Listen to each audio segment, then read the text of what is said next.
এবার একটা কড়াই পরিমাণ মতন সয়াবিন তেল দিয়ে দিব। তেলটা গরম হয়ে গেলে এখানে দিয়ে দিব পেঁয়াজ কুচি।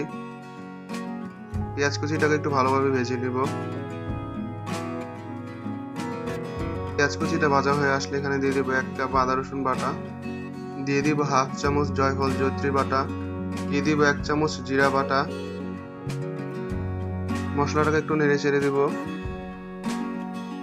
এবার দিয়ে দিব কয়েকটা তেজপাতা, দিয়ে দিব কয়েকটা দারচিনি, দিয়ে দিব কয়েকটা এলাচ।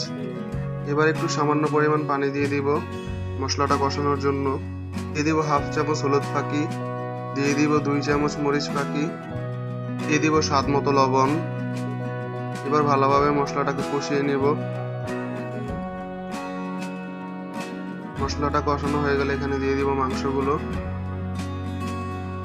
এবার মশলার সাথে মাংসটাকে ভালোভাবে কষিয়ে নিব।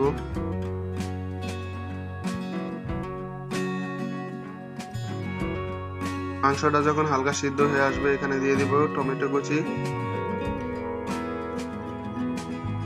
আমি 500 গ্রাম নতুন আলু নিয়েছি, এই আলুগুলো এখন দিয়ে দিব। এবার মাংসটা হালকা নেড়ে চেড়ে দিব। সামান্য পরিমাণ পানি দিয়ে দিব।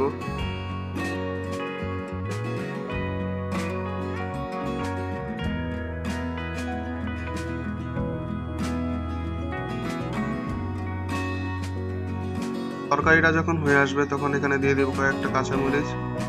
কাঁচামরিচটা দেওয়ার পর মাংসটাকে আরেকটু ভালোভাবে রান্না করে নিব। আপনারা যখন দেখবেন তরকারির ওপর তেল ভাসতে শুরু করেছে তখন বুঝবেন যে তরকারিটা হয়ে গেছে। এখন আমি তরকারিটা নামিয়ে ফেলবো।